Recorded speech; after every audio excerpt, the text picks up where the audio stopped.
Hello friend, मेरे channel home PCS में आप सबका बहुत बहुत स्वागत है। मैंने पिछले वीडियो में बुध चैप्टर से जितने भी क्वेश्चन आंसर बनते थे सबको करा दिया था एकदम डिटेल्स वाइज।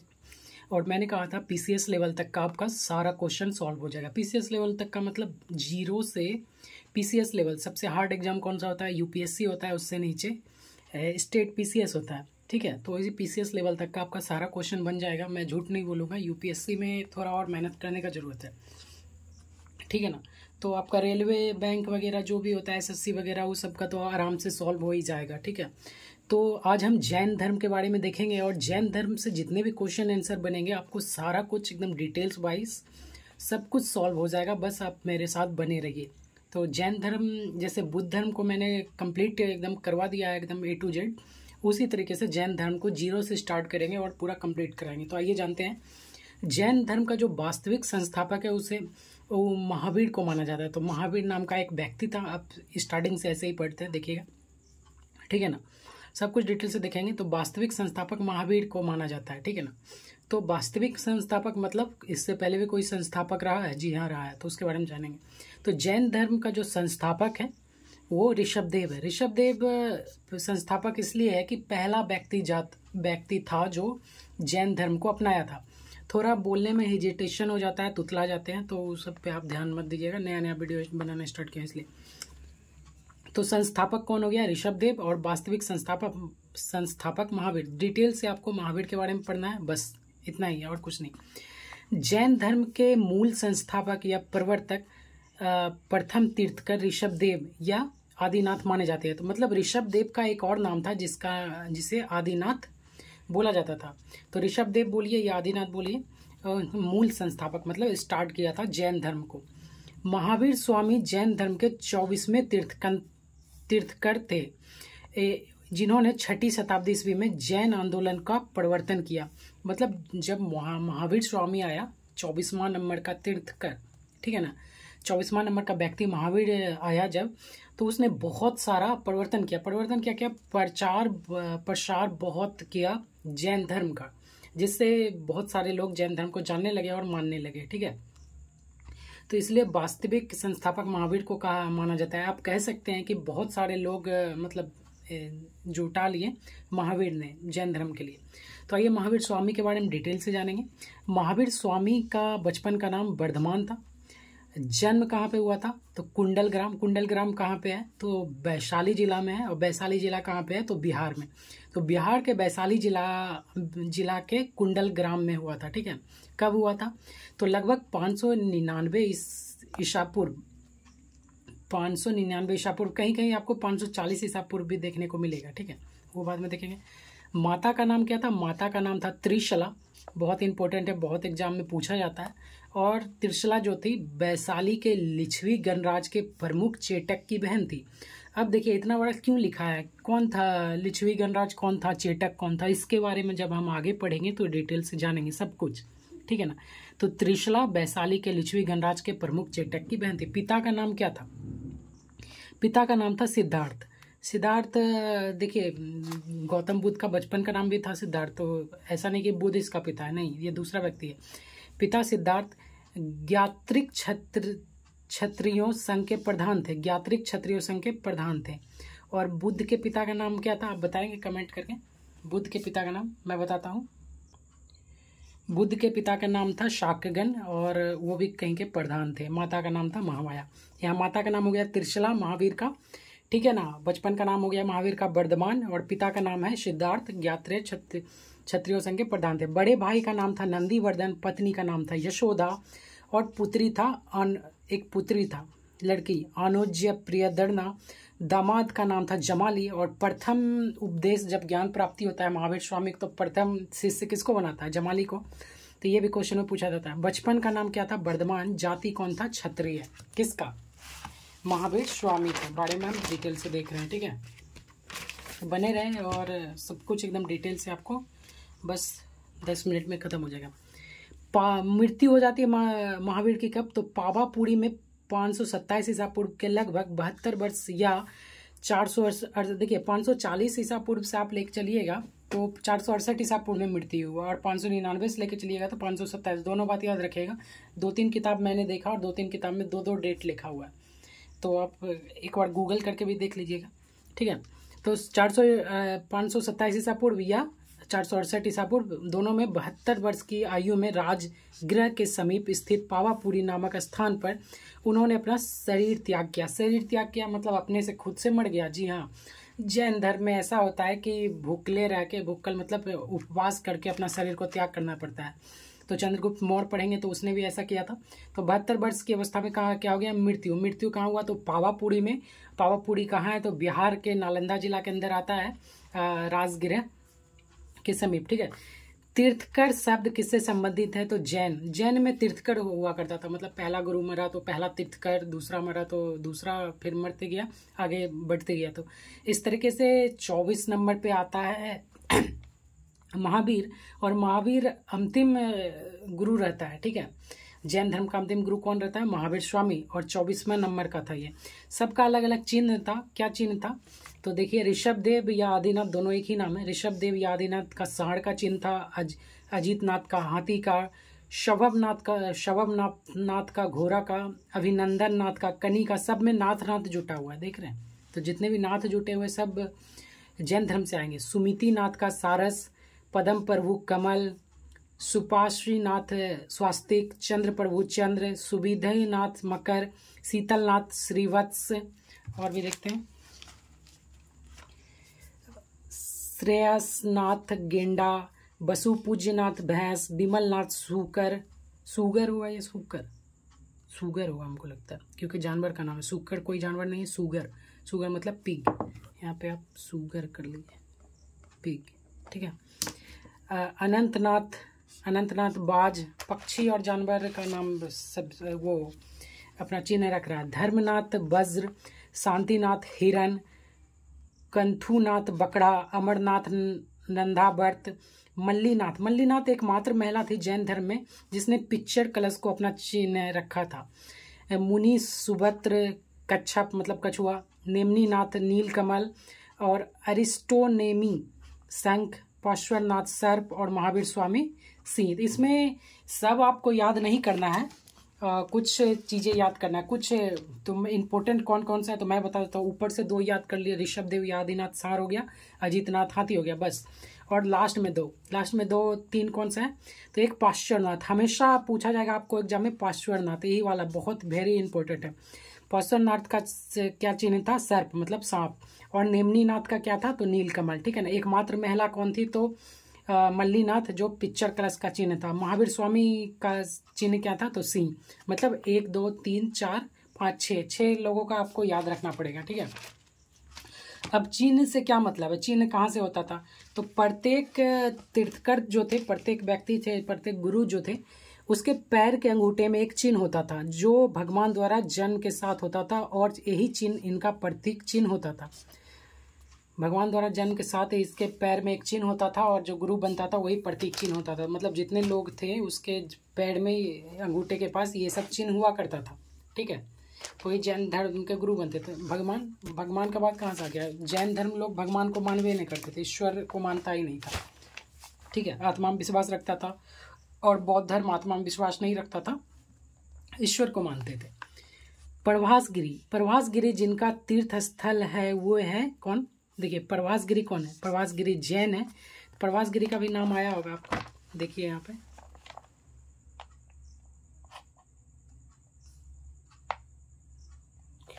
तो प्रभासगिरी यहाँ पे देखने को नहीं मिल रहा है। देखते हैं कौन है प्रभासगिरी, ठीक है ना। प्रभासगिरी जगह का नाम है, सॉरी व्यक्ति हम भूल गए थे थोड़ा। प्रभासगिरी उत्तर प्रदेश के कौशाम्बी में स्थित जैन तीर्थ स्थल है। एक जगह है प्रभासगिरी, ठीक है ना, कहाँ पे है, यूपी में कौशाम्बी के स्थित जैन तीर्थ स्थल है। कौशाम्बी का प्रभासगिरी स्थल 6ठे जैन तीर्थकर पदम प्रभु से संबंधित है। पदम प्रभु का चिन्ह क्या था, तो कमल चिन्ह था। पदम मतलब होता है कमल, ठीक है ना। तो पदम प्रभु के बारे में मैं बताया था यहाँ पे, कितने नंबर का पदम प्रभु, 6ठे नंबर का है, और इसका चिन्ह क्या है, कमल। ये प्रभासगिरी कौशाम्बी में जैन तीर्थ स्थल है इसका, ठीक है ना। जैन धर्म में पूर्ण ज्ञान के लिए क्या शब्द है? जैन धर्म के लिए पूर्ण, अगर किसी को ज्ञान प्राप्त हो जाता है, क्या जितने भी क्वेश्चन लिखे हुए सारे पूछे हुए हैं, सारे एग्जाम में पूछे गए हैं, पीसीएस, रेलवे, बैंक वगैरह सब में। तो केवल पूर्ण ज्ञान जिसको प्राप्त हो जाता है उसके लिए केवल एक शब्द है, मतलब कह सकते हैं जिसको पूर्ण ज्ञान की प्राप्ति हो उसे केवलधारी कहा जाता है। महावीर स्वामी को 12 वर्ष की कठोर तपस्या तथा साधना के पश्चात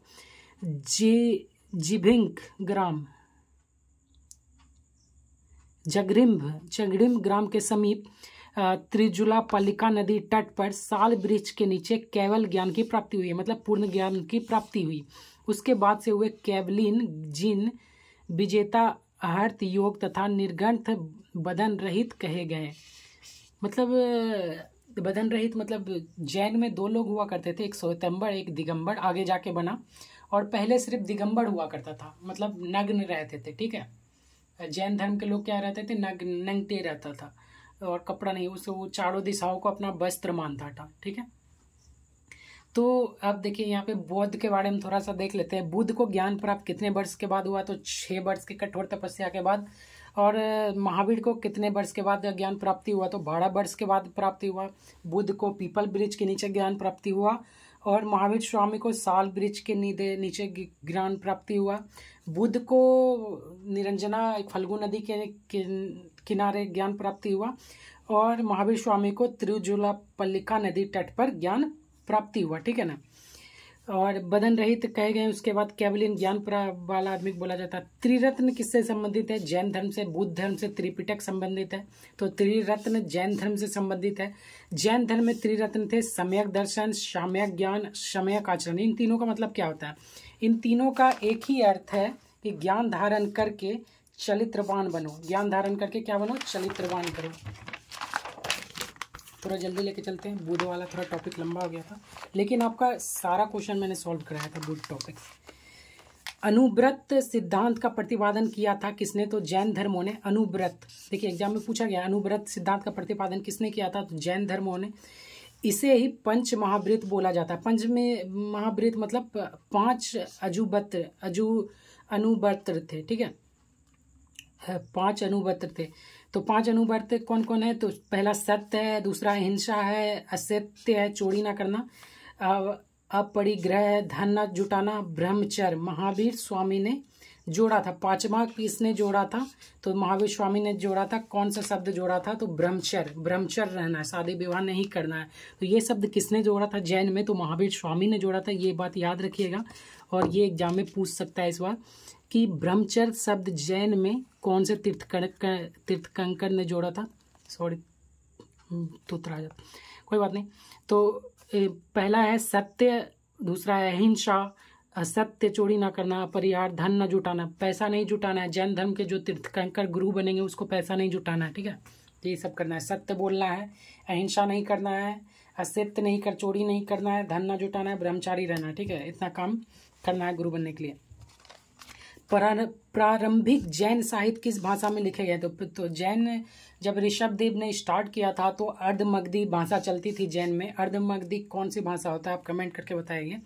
सभी प्रारंभिक धार्मिक जैन साहित्य प्राकृत की विशिष्ट शाखा अर्धमगधी से लिखा गया है। हाइलाइटर हो गया है खत्म। तो अर्धमगधी से लिखा गया है। कौन सा? जैन साहित्य। सभी जैन साहित्य प्राकृत की विशिष्ट शाखा अर्धमगधी। देखिए प्राकृत एक भाषा है, प्राकृत भाषा अशोक राजा ने चलाया था, और मतलब चलाया क्या, उस भाषा में उसका अभिलेख मिलता है ज़्यादातर, और उसी के एक शाखा है अर्धमगधी, उसी में लिखा जाता था। इसके 12 अंग अर्धमगधी में है। तो देखिए इसके जैन धर्म के 12 अंग जो है, 12 अंग अर्धमगधी में। 12 अंग के बाद जैन धर्म ने प्राकृत भाषा को अपनाया, ठीक है ना। अर्धमगधी के बाद उसने प्राकृत भाषा को अपनाया। कब अपनाया? तो 12 अंग के बाद। जैन संप्रदाय में प्रथम विभाजन के समय श्वेतंबर संप्रदाय के संस्थापक कौन थे? देखिए जैन संप्रदाय के प्रथम विभाजन कब होता है? तो 2 भागों में बढ़ जाता है, एक श्वेतंबर एक दिगंबर, मैंने बताया था। तो श्वेतंबर का संस्थापक स्थूलभद्र रहता है और दिगंबर का संस्थापक भद्रबाहु रहता है। तो वे देखेंगे चंद्रगुप्त समय, मौर्य के समय जैन धर्म श्वेतंबर और दिगंबर में बट गया। तो चंद्रगुप्त मौर्य पढ़ाएंगे तो एक बार और इसके बारे में चर्चा करेंगे। तो चंद्रगुप्त मौर्य के समय जैन धर्म श्वेतंबर और दिगंबर में बट गया। श्वेतंबर श्वेत वस्त्र पहनते थे और अपना गुरु स्थूलभद्र को माना। दिगंबर वायुमंडल या दिशाओं को अपना ग्रह मानते थे, चारों दिशाओं को अपना गुरु मानते थे। इनके गुरु का नाम भद्रबाहु था। गुरु मतलब कह सकते हैं वस्त्र भी मानते थे चारों दिशाओं को। और श्वेतंबर जो है वो स्थूलभद्र को गुरु माना था और श्वेत वस्त्र धारण करता था। और दिगंबर गुरु भद्रबाहु को माना था और नंग न रहते थे, चारों दिशाओं को अपना वस्त्र मानते थे। और ऐसा उसको लगता था कि वस्त्र पहनने से जो जीव के जो हमारे बॉडी पे छोटे छोटे जीव होते हैं उसकी हत्या हो जाएगी, तो ये वैसा नहीं, इसलिए वस्त्र नहीं पहनते थे। ठीक है। महावीर अन्य 11 प्रधान शिष्य जिन्हें गंधर कहा जाता है। महावीर के देखिए अन्य 11 प्रधान शिष्य थे, मतलब बहुत सारे शिष्य थे, लेकिन जो टॉप क्वालिटी के 11 गो विद्यार्थी था महावीर स्वामी का, उसको अलग रखा था। जैसे टॉप 30 कोचिंग चलता है ना, वैसे महावीर का कोचिंग चलता था टॉप 11 का। तो उसमें टॉप 11 जो शिष्य रहते थे उसको गंधर बोला जाता था। मतलब गंधर में आने के लिए आपको बहुत मेहनत करना पड़ेगा टॉप 11 में। तो 11 टॉप शिष्य कौन कौन थे? तो इंद्रभूति, अग्निभूति, वायुभूत, तीनों भाई थे। तीनों भाई फर्स्ट सेकंड थर्ड पे थे। इंद्रभूति, अग्निभूति, वायुभूत। चौथा कौन था? तो व्यक्त था। पांचवा सुधर्मन, मंडित, छठा मंडित, सातवां मौर्य पुत्र, आठवां अंकित, नौवां अचल भत्ता, 10वां मेथार्थ, 11वां प्रभाष। इसकी मृत्यु महावीर स्वामी के बाद हुई। किसका? सुवर्धन जो शिष्य था 11 में से, उसकी मृत्यु महावीर स्वामी के बाद हुआ था। ठीक है। बाकी सब लोग महावीर स्वामी से पहले लुढ़क गया। आजीवक संप्रदाय के संस्थापक कौन है? तो आजीवक संप्रदाय मतलब आजीवक संप्रदाय कह सकते हैं एक अलग तरह का धर्म, एक अलग तरह का धर्म अपनाने का कोशिश किया गया था उस जमाने में।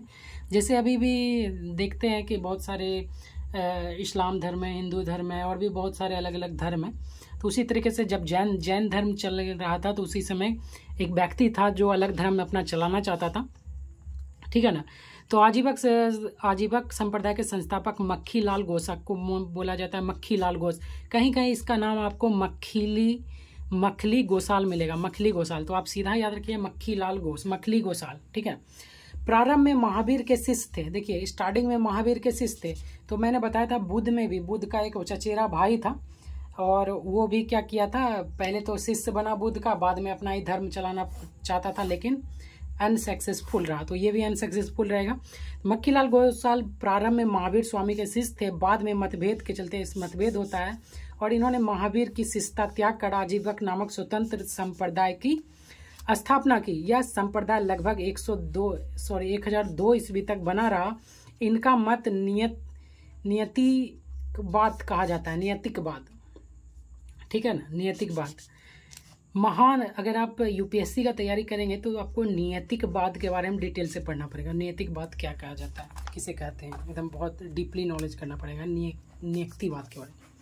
महान धार्मिक घटना महाअस्तक का अभिषेक किसके लिए की जाती है?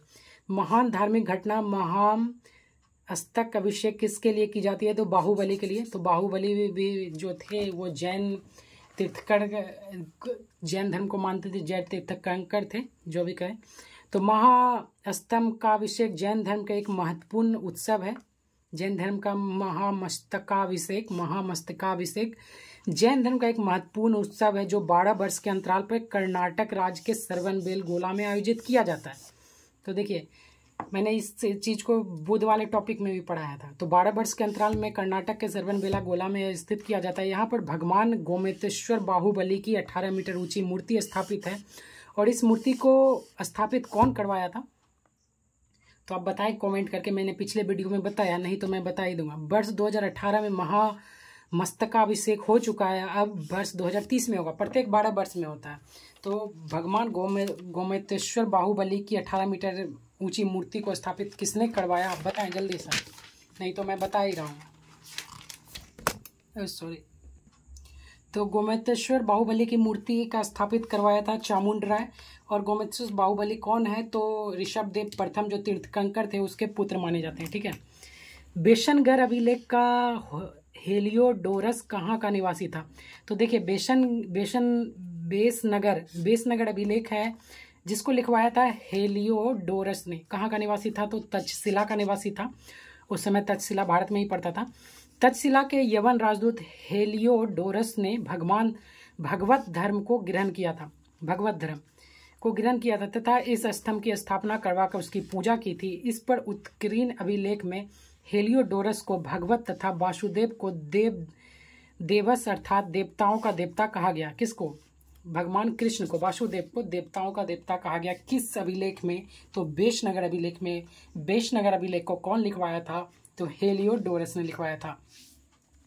जैन धर्म में ईश्वर की मान्यता नहीं है। मैंने पहले बता दिया कि ईश्वर को नहीं मानते हैं जैन धर्म में, यानी इनके अनुसार ईश्वर नहीं होते, वे आत्मा में विश्वास करते हैं। बौद्ध धर्म ईश्वर को मानते थे, आत्मा को नहीं मानते थे, लेकिन जैन धर्म आत्मा को मानते हैं, ईश्वर को नहीं मानते हैं। महावीर स्वामी कर्मवाद, आत्मा और पुनः जन्म में विश्वास करते थे। कर्मवाद यानी आप जैसा कर्म करोगे वैसा फल मिलेगा। आत्मा तो पता है, पुनः जन्म भी पता है आपको। कर्मवाद क्या है मैंने बता दिया। जैन धर्म ने सप्तभंगी ज्ञान की अन्य नाम साम्यवाद और अनेकावाद है।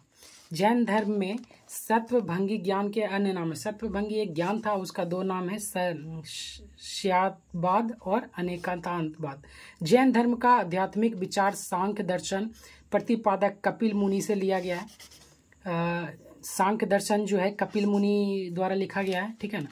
महावीर स्वामी ने पावा में अपने 11 प्रमुख अनुयायियों के साथ एक संघ की स्थापना की थी जिसको गंधर कहा जाता था, मैंने बता दिया पहले ही।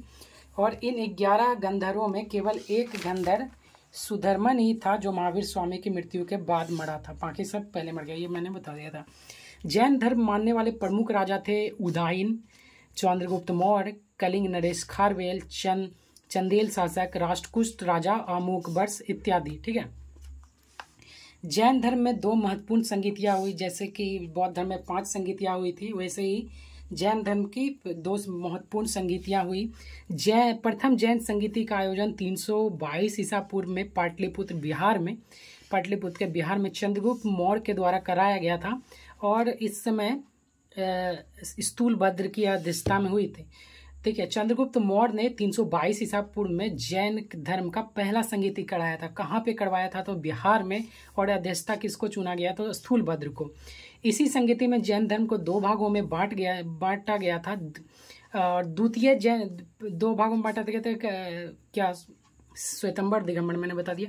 द्वितीय जैन संगीति का आयोजन 512 ईस्वी में वल्लभी गुजरात में कुमारगुप्त द्वितीय के शासनकाल में देवाधि ऋषि के अध्यक्षता में हुई थी। इस संगीति में आगम ग्रंथ और क्षमा श्रवण ग्रंथों को लिखा गया। 2 ग्रंथ लिखा गया था, आगम ग्रंथ और क्षमा श्रवण ग्रंथ। कब लिखा गया था? तो द्वितीय जैन संगति में। और किसके अध्यक्षता में हुआ था? तो देवाधि ऋषि के अध्यक्षता में हुआ था। कहाँ पे हुआ था? वल्लभी गुजरात में हुआ था। कब हुआ था? 512 ईस्वी में हुआ था, ठीक है। सब डिटेल्स आप कॉपी पे नोट कीजिए, सब याद हो जाएगा। भद्रबाहु ने जैन धर्म के सभी तीर्थकरों की जीवनियों का संकलन कल्पसूत्र नामक पुस्तक में किया है। कौन किया है? तो भद्रबाहु ने। कौन सा बुक लिखा है? कल्पसूत्र। तो भद्रबाहु ने एक बुक लिखा है जो पहले जैन मतलब जो क्या बोलते हैं उसको, संगीति हुई थी, उसका अध्यक्ष कौन था? भद्रबाहु, श्वेतंबर का। और इसी ने श्वेतंबर का या दिगंबर का? भद्रबाहु दिगंबर का, जो नग्न रहता है, ठीक है ना, वो पहला अध्यक्षता किया था। और कल्पसूत्र नामक पुस्तक लिखा है। और उस पुस्तक में क्या लिखा है? तो यह संस्कृत में लिखा गया, इस पुस्तक को संस्कृत में लिखा गया है। और तेरापंथी, विषयपंथी, ये सभी जैन धर्म के उप संप्रदाय मतलब इससे ऊपर है। तेरापंथी, ये सब बुक का नाम है। जैन धर्म से संबंधित ग्रंथों को कहा जाता है अंग, उपांग तथा पूर्व, ठीक है। थोड़ा सा और है, बस हो गया। क्वेश्चन आंसर है। जैन धर्म ग्रंथों के टीकाकार कौन है? सारा पूछा गया क्वेश्चन है। जैन धर्म के टीकाकार कौन है? तो नेमचंद्र सूरी के बारे में डिटेल से पढ़ेंगे, यूपीपीसीएस में पूछा गया है। जैन मठों को क्या कहा जाता है? बशिद या बशिट। जैन मठों को क्या कहा जाता है? बशिद या बशिट। जैन धर्म में इंद्रिय जनित ज्ञान को क्या कहा जाता है? मति ज्ञान। मतलब इंद्र के समान अगर ज्ञान प्राप्त हो गया तो उसे वो मति ज्ञान कहा जाता है।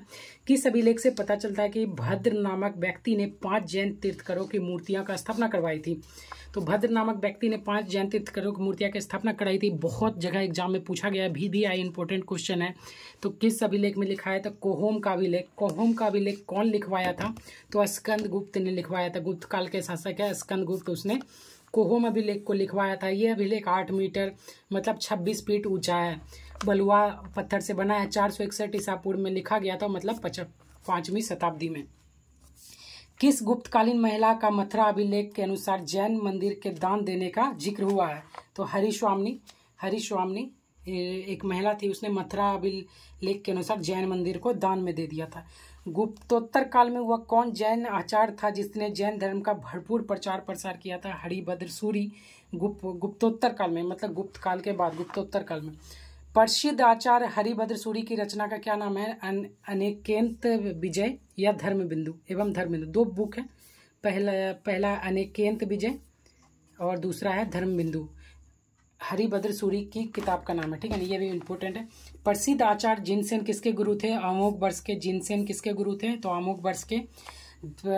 10वीं शताब्दी के बाद किन राजवंशों ने जैन धर्म को संरक्षण प्रदान किया था? पश्चिमी चालुक्य और होयसल राजों ने 10वीं शताब्दी के बाद। 5वीं शताब्दी में देखिए क्या हुआ। 5वीं शताब्दी में कोहोम का अभिलेख लिखा गया, ठीक है।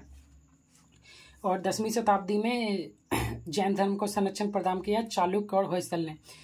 प्रशस्ति संग्रह किस धर्म से संबंधित है? जैन धर्म से संबंधित है। जैन धर्म में संलेखना का तात्पर्य उपवास, मतलब जो भी जैन धर्म के गुरु है सब उपवास द्वारा अपना शरीर का त्याग करते हैं। यहाँ तक कि जो जैन धर्म को डीपली से मानते हैं वो भी अपना शरीर त्याग उपवास के द्वारा भूखे रख के करते हैं। चंद्रगुप्त मौर्य ने ऐसे ही अपना शरीर त्याग किया था। तो इतना जैन धर्म से क्वेश्चन था। मैं एक क्वेश्चन पूछता हूँ, आप बताइएगा।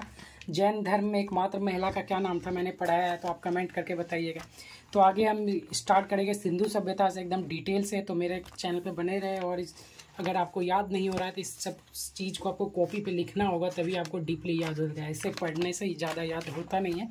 इसी चीज़ को आप कॉपी पे उतारेंगे तो बिल्कुल याद हो जाएगा। मैंने भी ऐसा किया और याद हो गया। तो मेरे चैनल को लाइक सब्सक्राइब करें। Thank you, bye bye.